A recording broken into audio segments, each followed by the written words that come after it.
Yo estos días, cuando pensaba qué es lo que sería conveniente compartir hoy, me venía una idea muy clara, ¿eh? Y es de lo que pienso que yo debo compartir. Siempre lo hago a principio de año, pero hoy, como me toca hacerlo al final, pues voy a empezar ya al final del año. Y es insistir un poco en la visión de por qué estamos aquí. Yo creo que es muy importante repetir hasta la saciedad por qué un grupo existe. Porque a lo largo del tiempo las cosas van cambiando, las vidas van cambiando y las circunstancias de cada uno de nosotros van cambiando. Y cuando algo forma parte importante de tu vida y no está claro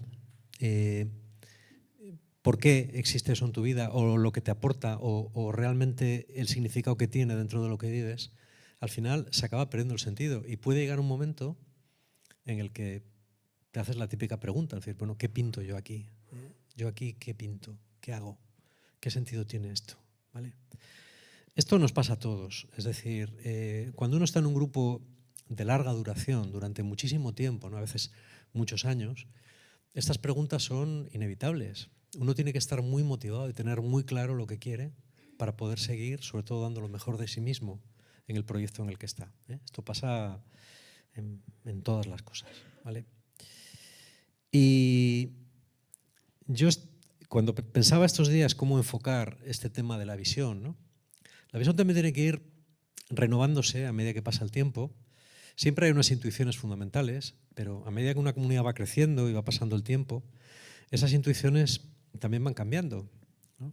Y van transformándose y van adaptando nuevas formas y van presentando matices, ¿no? Y yo creo que todas esas cosas hay que actualizarlas. Yo quería empezar, y no me quiero enrollar mucho, yo creo que a lo largo de este año tendremos ocasión de insistir más en algunos de los aspectos que voy a comentar yo ahora. Para mí, la cuestión fundamental hoy en día es entender por qué es necesaria una comunidad. Porque yo creo que esto en la Iglesia no está ni medio claro. Es decir, que la Iglesia tiene que ser una comunidad, por supuesto. Es decir, se habla continuamente de que tenemos que ser comunidad, tenemos que estar unidos, tenemos que ser un cuerpo, todas estas cosas, ¿no? Pero yo creo que uno de los mayores problemas que la Iglesia tiene, de esto estoy convencido, hoy en día, es la diferencia entre el discurso teórico y la realidad que se percibe. Y esto pasa a todos los niveles. Es decir, siempre entre el discurso teórico de cualquier grupo humano y la realidad hay una diferencia, eso es normal. El problema que yo creo que tiene la Iglesia es que la diferencia entre el discurso teórico y la realidad percibida es enorme, enorme. Y la gente que no está muy metida dentro no lo entiende. Por ejemplo, no es por citar, ¿no? Pero en la cena de Nochebuena de este año, o sea, las cenas de Nochebuena siempre son, con la familia, siempre son muy ilustrativas, ¿no? En la mía nosotros somos los únicos creyentes, como mis padres ya murieron, pues las celebramos los hermanos. Y siempre, bueno, evidentemente, de una manera u otra el tema sale.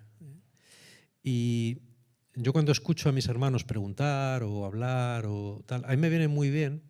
Yo no doy muchas explicaciones, porque creo que cuando alguien no tiene la capacidad de entender, las explicaciones no sirven de nada. Entonces, yo ni adopto una postura defensiva, ni generalmente me callo, que es lo que suelo hacer. Y como siempre digo, callar obra milagros. Hablar provoca muchos desastres, pero callar frecuentemente obra milagros. Pero me ayuda mucho ver el planteamiento que ellos tienen, ¿no? Ellos dicen, pero ¿cómo se compagina todo ese rollo de la Iglesia teórico y después lo de los abusos a los niños, todas estas cosas y tal? Que sí, que no me digáis que es cosa de 3 o 4, que sí, que ya sé que son una minoría, pero aún así es que esto, hay una diferencia demasiado grande. Es decir, pero vamos a ver, ¿esta gente de qué va? ¿No? Yo lo entiendo. Y digo, sí, yo entiendo que tú, que no conoces el tinglao, que no sabes cómo piensan los obispos, que no sabes cómo funciona esto en el interior, lo veas así, lo veas así. Y lo entiendo porque yo sí también creo que hay una diferencia muy grande, muy grande, muy grande, entre nuestro discurso teórico y después lo que se ve. Es decir, decimos que la Iglesia es una comunidad, pero no lo es. No lo es. O sea, realmente, bueno, pues, y si lo es, le falta muchos elementos. Decimos que la Iglesia tiene que evangelizar, pero ¿cómo evangeliza? Tampoco vemos grandes esfuerzos de evangelización. Todo lo que se hace es más bien hacia adentro, ¿no? Para los de la casa. Decimos que la Iglesia tiene que, bueno, pues dialogar con la cultura y tal, pero también eso es complicado. Tampoco se ve muy claramente. Es decir, una cosa son los manifiestos, lo que se pone sobre el papel, pero después está la vida cotidiana. Y la Iglesia lo tiene muy difícil, en mi opinión, en mi humilde opinión, porque la estructura que ha diseñado no es adecuada para hacer ninguna de esas cosas. Es una estructura compleja, muy jerarquizada, muy ordenada y muy uniforme, en un mundo que cada vez es más variado, menos racional, más informal y menos uniforme. Entonces es difícil. Desde una estructura multinacional, multiglobal, con unas normas que valen para 2.500 millones de personas en teoría, aunque después sea una décima parte, ¿no? Pues sigue siendo mucha gente. Es muy difícil llegar a un mundo tan cambiante y tan complejo con unas estructuras tan rígidas. ¿Vale? Ya no hablo de las creencias son las que son. Y yo no soy de los que piensan que hay que cambiar las creencias para acercarnos más a la gente. Eso es un error. Las creencias son las que son. Yo creo que lo que hay que cambiar son las estructuras. El problema no es de creencias, es de estructuras. Y estas estructuras, tal y como están hoy, tal y como la Iglesia está organizada, a mí me parece que ya no son eficaces o no son muy eficaces para cumplir la misión que Jesús le encomendó. ¿Vale? A ver, se dice que cuando el cristianismo empezó, el mundo era muy parecido al de ahora. Bueno, yo creo que no es verdad. El Imperio Romano, el mundo del Imperio Romano, que es en el que el cristianismo nació, se reprodujo y creció. El cristianismo es una creación, digamos, de dentro del Imperio Romano. Era parecido en algunas cosas, en otras era completamente diferente al de ahora. Pero sí que tenía algunas cosas similares. Por ejemplo, había una gran inquietud espiritual, había un gran vacío moral. El cristianismo aparece justo, ¿no? Prácticamente al empezar el imperio. O sea, Tiberio es el segundo emperador, por decirlo de alguna manera, que es donde Jesús nace. Y el cristianismo se desarrolla a la par que el Imperio Romano, ¿no? Sabéis que el Imperio Romano tiene dos partes, la República, que es hasta Augusto, y de Augusto en adelante, pues el Imperio. ¿Vale? Y ya la época del Imperio es una época también con muchos problemas, con grandes incertidumbres morales, con muchos movimientos que intentaban. La religión romana, pues ya prácticamente nadie creía en ella, era simplemente una organización social que mantenía cierto estatus social, pero a nivel de creencia nadie creía en ella ya. El cristianismo nace en pugna con otras religiones importantes, como por ejemplo los cultos de Mitra o los cultos de Isis, sobre todo eran las dos más importantes en la época, ¿no? Que venían de Oriente también. También el mazdeísmo y bueno, el maniqueísmo, otra serie de cosas, ¿no? Entonces, ¿cómo se organiza el cristianismo? Y ahí parece que me enrollo mucho, pero yo creo que es muy importante entender los contextos. Si no se entienden los contextos en los que algo surge, no podemos entender para qué surge. El cristianismo nació de una manera muy pequeña. Probablemente nació con dos grupos, un grupo en Jerusalén y otro grupo en Galilea, que no tenían mucha relación entre sí. El grupo de Galilea, o a lo mejor algunos de los de Jerusalén eran de Galilea, pero bueno, había como dos grupos, ¿no? Que se van a desarrollar separadamente, y dentro del grupo de Jerusalén había a su vez dos grupos importantes, un grupo que hablaba arameo y otro grupo que hablaba griego. El griego entonces era como el inglés hoy en día, era la lengua franca que se entendía en todo el Mediterráneo. Y luego esos grupos, el grupo de los que hablaban griego es perseguido. En aquella época el cristianismo todavía no estaba separado del judaísmo, los judíos los veían como, bueno, otro de los grupos del judaísmo, que decían que un tío que le habían matado que era el Mesías. Bueno, eso les ha dado por ahí, ya está. Les llamaban los nazarenos y de momento los consideraban judíos. Pero ya enseguida empieza una persecución contra los que hablaban griego, porque esos ya no los veían tan judíos. Y esa gente se marcha. Y al marcharse empieza a evangelizar por toda la zona de Palestina, lo que es hoy Palestina, Cesarea, el puerto de Cesarea, cerca de lo que es hoy Tel Aviv, Jaffa, y bajan a Damasco y bajan a Antioquía. Antioquía de Pisidia era una ciudad muy grande, era de las 4 grandes ciudades del imperio, y ahí es donde por primera vez se llaman los cristianos cristianos, ¿vale? Y a partir de ahí el cristianismo se va extendiendo. El cristianismo se extiende en comunidades que se reúnen por casas y que pertenecen a tradiciones diferentes. Por ejemplo, Pablo tenía una tradición. Los de Jerusalén, liderados por Santiago, el pariente del Señor, tenían otra tradición.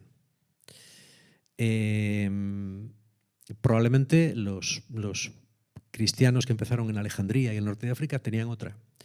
Y los discípulos, la comunidad del discípulo amado, que no era el apóstol Juan, era otro, no sabemos cómo se llamaba, pero existió, tenían otra tradición completamente diferente de las demás, ¿vale?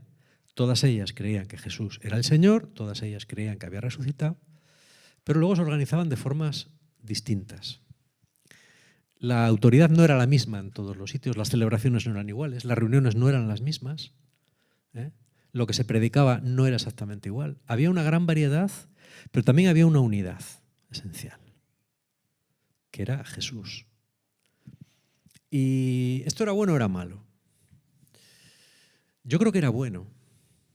La Iglesia durante los 3 primeros siglos tuvo una gran variedad. Creía las mismas cosas fundamentales, pero después cada grupo tenía sus propias tradiciones, tenía sus propias costumbres, sus propias enseñanzas, sus propias maneras de organizar la autoridad y el servicio, su propia manera de relacionarse con el Antiguo Testamento. Cada uno tenía su manera. Y cada uno probablemente trabajaba muy bien con un determinado tipo de gente. Es probable que las comunidades, por ejemplo, las comunidades de Juan se llevaban fatal con los judíos. Muy mal. No tiene nada más que leer el Evangelio de Juan para verlo. Los judíos son malísimos, en el Evangelio de Juan. Sin embargo, en otros no tanto. Por ejemplo, Mateo, que es una comunidad judía, pro-judía, digamos, bueno, pues ahí no se ve a lo mejor tanta... Ya se ve dificultad porque es la época en la que empiezan las divisiones, pero a lo mejor para los judíos el modelo de Santiago era mejor, pero para la gente de Asia Menor no. Para la gente de Grecia a lo mejor el modelo de Pablo era el mejor. Eran modelos distintos. Bueno, todo eso se fue cambiando con el tiempo y se llamó lo que los especialistas llaman la Gran Iglesia. La Gran Iglesia es una iglesia que se va formando poco a poco a lo largo del siglo II, del siglo III, y que las comunidades siguen siendo independientes y siguen llamándose iglesias, pero cada vez hay una vinculación mayor entre ellas y hay alguna iglesia como la de Roma que va alcanzando un predominio que acaba siendo, digamos, una especie de control o de supervisión de todas las demás. Y bueno, el resto de la historia ya la sabéis. ¿Cómo evolucionó? Es decir, la iglesia ha ido cada vez haciéndose más compleja, más organizada, más centralizada, más uniforme y ha ido evolucionando de una manera absolutamente paralela en todos los sitios, hasta el día de hoy. Eso más en la teoría que en la práctica, pero bueno, a día de hoy yo creo que tenemos que mirar mucho hacia atrás. Porque las primeras comunidades, es decir, no hay que, hay gente que puede decir, no, tenemos que volver a ser como en Hechos 2.42. Bueno, Hechos 2.42 es una construcción teológica, es un recuerdo que queda de una iglesia, no significa que fuera así, pero bueno, se recordaba así. Y es muy importante entender que no hace falta volver atrás. No hace falta volver a decir, no, ahora vamos a ser como la primitiva iglesia. No, no es eso. Ni se puede, ni se debe, ni aquello era igual. En la primitiva iglesia había muchos follones, más que ahora. Mira que ahora hay follones también. En aquella también, pues porque los seres humanos somos así. No, eso es inevitable. Pero yo creo que hay cosas que tenemos que aprender. En primer lugar,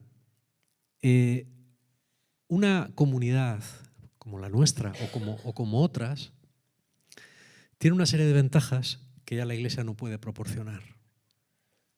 Porque somos un grupo de gente que pertenecemos plenamente a la Iglesia, que estamos en comunión con la Iglesia a través del obispo, pero que tenemos una visión particular. Tenemos una manera de entender la fe especial. Por ejemplo, los focolares pueden ser otra comunidad u otro conjunto de comunidades, pero su manera de entender la fe cristiana no es exactamente igual que la nuestra. Si hablo de comunión y liberación, o hablo de la obra, o hablo de Hakuna, sucede lo mismo. Todas esas cosas están bien, pero están destinadas a públicos diferentes. ¿Por qué? Porque el mundo de hoy es diverso. Probablemente con nuestro estilo, con nuestra manera de entender las cosas, a mucha gente que vive en Somosaguas o en Pozuelo de Alarco, pues a lo mejor no le llega nuestra manera de entender la fe y nuestra manera de organizarnos, de orar, etc. Pero la de Hakuna sí, o la de comunión y liberación. A lo mejor hay gente que nuestra manera de orar no le mola mucho, pero una oración carismática, así en plan muy carismática, pues en un pueblo de Guatemala, es más adecuada que nuestro tipo de oración. Y está bien. Pero nosotros tenemos una visión y tenemos una misión. ¿Por qué tenemos una visión y una misión? Porque yo creo que Dios lo ha querido así. Esta comunidad, como todas, yo no conozco, mira que conozco historias de comunidades, no conozco ninguna historia de comunidad que, como decía Efraín en sus tiempos, no sea una evidencia que viene de otra parte. Esa frase de él me gusta mucho. Él decía siempre, una comunidad auténtica siempre es una evidencia venida de otra parte. Es decir, algo que se te impone en tu vida, que tú no has elegido, pero que Dios hace surgir. Digo una comunidad sana, Yo creo que hay comunidades, incluso quizás algunas en la Iglesia, que quizá no son de Dios, o podrían no serlo, y ser fruto de iniciativas humanas. Esto ya ha pasado, y quizá podría volver a pasar. Desde luego nosotros no somos quien para juzgar eso. Yo ni me molesto en juzgar eso. Para eso está la Iglesia, ¿vale? Pero también podría darse eso. Pero normalmente cuando una comunidad produce fruto, y el fruto del Espíritu Santo es amor, paz, bondad, longanimidad, mansedumbre, dominio de sí, paciencia. Cuando una comunidad tiene esos frutos del Espíritu Santo, yo creo que Dios anda detrás. Y yo creo que en esta comunidad, con todas sus pobrezas, esos frutos yo los veo. Yo los veo. Todos los días. Veo cosas malas también, pero sobre todo veo esos frutos. Así que creo que esto es de Dios. ¿Y cuál es el objetivo de cualquier comunidad? De las de la primitiva iglesia y de las de ahora. El objetivo de cualquier comunidad es que la gente ame a Jesús. Lo primero es amar a Jesús. Amar a Jesús sobre todas las cosas y tener una relación personal con Jesús. Si los que estáis aquí o los que me estáis oyendo estáis escuchándome y no tenéis una relación personal con Jesús, buscarla. Está abierto las 24 horas del día, puedes dirigirte a Él cuando quieras, en el idioma que quieras y desde la situación en la que estés. Da igual que si eres un santo o un sicario y un asesino en serie. Puedes acercarte a Él cuando quieras, donde quieras y como te apetezca. Si no lo has hecho, hazlo. Porque el principal objetivo de la Iglesia y de una comunidad cristiana es amar a Jesús. Conocer y reconocer a Jesús como el Mesías y aceptar la buena nueva del perdón de los pecados. Este es el mensaje cristiano más antiguo que existe. Creer que Jesús es el Mesías y que Dios lo resucitó y creer en la buena noticia del perdón de los pecados. Es decir, que independientemente de tus pecados, si crees en Jesús, Él te dará vida eterna. Este es el mensaje cristiano más primitivo, más antiguo y más auténtico que existe. Pues eso es lo más importante. Que los que estamos escuchando esto, los que estamos aquí, amemos al Señor Jesús, Él sea lo más importante de nuestra vida y le entreguemos nuestra vida. Que no haya nada más importante que Él. Eso es lo primero. En un lugar muy estructurado, muy teórico, y en el que no hay una transmisión de contenidos muy estrecha y muy directa, esto es difícil de conseguir. Es difícil de conseguir. Por eso la idea, el lugar, digamos, ideal para crear esta comunión que nos anima unos a otros a creer en Jesús, que nos desafía unos a otros a creer en Jesús, es un grupo como este. Un grupo no demasiado grande. O un grupo grande que se divide en grupos pequeños donde la gente se conoce y puede animarse, como estoy haciendo yo ahora. Esto es muy importante. Este es el ambiente ideal para que el cristianismo crezca. Siempre ha sido así. Siempre, siempre, sin faltar una sola vez que ha habido una reforma en la Iglesia, ha empezado porque 4, 5, 10, 20 pringaos se han decidido juntarse y a vivir juntos de una manera más fuerte el mensaje de Jesús. Los franciscanos, los jesuitas, los cistercienses, grupos que a lo mejor eran de laicos, la Devotio Moderna, por ejemplo, ¿no? Las beguinas, los beguinos, cientos y cientos de grupos que empezaban juntándose ellos. ¿Para qué? Para vivir mejor el Evangelio de Jesús. Porque el grupo pequeño, la comunidad, es el ambiente ideal. Es el que está diseñado perfectamente para vivir esta fe. Por eso es importante una comunidad. Si algo no es una comunidad, debe convertirse en ello. No digo que el cristianismo no pueda crecer en otros ambientes, por supuesto. Un árbol puede crecer en medio del desierto, pero no es lo habitual.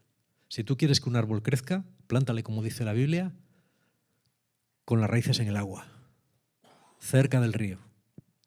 Ahí seguro que crece. En el desierto probablemente no. ¿Vale? Y para terminar, la comunidad en la que nosotros estamos no se termina solo en nosotros. Eso los primeros cristianos lo tenían muy claro también. El mayor deseo que yo tengo en el mundo es que mucha gente más conozca al Señor Jesús. Si es posible que le conozca en nuestra tradición, en la tradición de fe y vida, porque a mí me parece muy guay. De hecho es la que más me gusta, claro, normal. No digo que sea la mejor, digo que es la que más me gusta. Y por consiguiente es la que yo querría, el instrumento a través del cual yo querría presentar al Señor Jesús a la gente de este mundo. Pero esa es la otra misión que tenemos. Una misión es, le he dicho la primera, querer a Jesús. Estamos aquí para ayudarnos unos a otros a querer a Jesús. Para animarnos, para corregirnos. Pero la otra es intentar que el mayor número de personas conozcan a Jesús. Y deberíamos estar devanándonos los sesos para ver cómo conseguir eso. Yo lo hago. Frecuentemente no llego a nada, pero por lo menos llego a orar. Y oro y digo, Señor, que más gente te pueda conocer. Yo deseo, Señor, que más gente en España o fuera de España pueda conocerte a través de nosotros. Señor, dinos qué tenemos que hacer. Esta es una oración que hago continuamente o muy frecuentemente. Bueno, pues ese es el siguiente tema. Ese es el siguiente objetivo.